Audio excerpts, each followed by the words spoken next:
हजुरहरूलाई कस्तो दसैँ लागेको छ। मलाई त यो हेर्नुहोस् दिनभरि पसलमा बस्यो अनि झ्याउै लाग्छ कि है।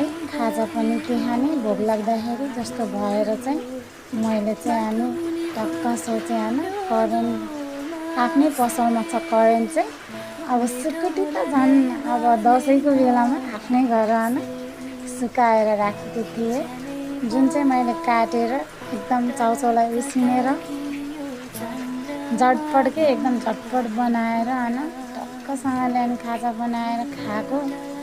टाउको दुखे पनि हरायो, अल्छी लाग्ने पनि हरायो है।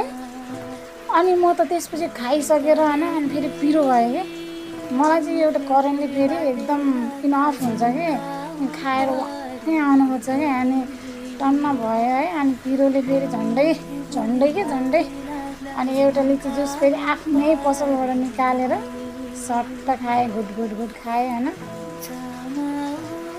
अनि खाएर अनि त्यसपछि काम गर्ने सुरु लाग्यो। अनि सुरु काम गरेँ, घरको काम सबै भ्याएँ। अनि फेरि कोठासोठाहरू सफा गरेर पसलमा बसेँ। सो अनि आज चाहिँ मेरो दिन यसरी बित्यो होइन। सबैजनालाई ह्याप्पी दसैँ। सबैजना मिलेर एकदम रमाइलो गर्नु होला। मेरो चाहिँ यस्तै हो पिरोले आज होइन। बाई।